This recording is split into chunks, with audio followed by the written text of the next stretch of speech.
Bud Light cannot redeem itself, some Americans say. As sales continue to slump, they dug their own hole. Some Americans say Bud Light controversy will blow over eventually, while others think the brand cannot redeem itself. Nashville, people on Broadway weighed in on whether America's once most popular beer can reclaim its place in people's hearts, minds, and hands. "I definitely will not drink it," Carmen told Fox News. "If that was the only beer to drink, I wouldn't drink it." However, Adam said he absolutely thinks Americans will eventually put Bud Light's ongoing scandal in the rearview mirror. "People have gotten over far bigger things that had much further reaching implications that impacted their daily life than whether or not Bud Light had a rainbow-colored can," he said. "They'll be fine." Bud Light sales have plummeted since the beer maker partnered with Dylan Mulvaney in April to celebrate the transgender influencer's 365 Days of Girlhood. The move spurred nationwide boycotts that are hitting the wallets of retailers, distributors, bars, and contracted companies. In the 12-week period leading up to July 2, Bud Light's sales volume fell by 27.1%, data from Evercore ISI show. Bud Light dropped from the 9th most popular beer last year to 15th, falling behind brands like Pabst Blue Ribbon, Miller High Life, and Coors, according to a July YouGov survey. "You do you, but don't shove it down my throat," Nancy told Fox News. "They just made a mistake. It'll blow over eventually, but it's going to take a while."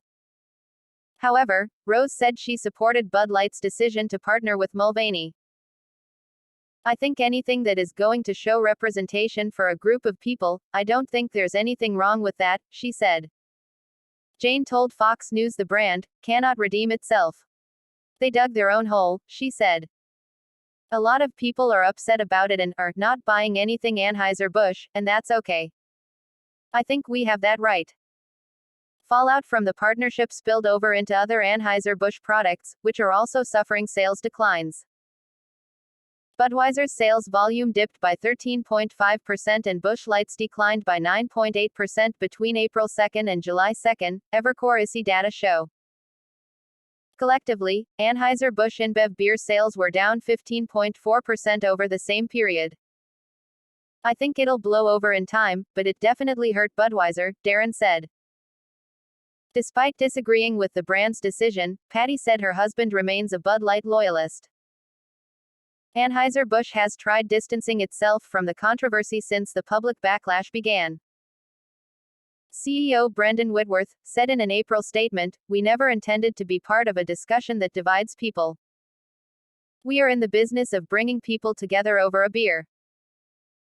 But during an appearance on CBS Mornings last month, Whitworth declined to say if he would, in hindsight, allow the partnership to happen again.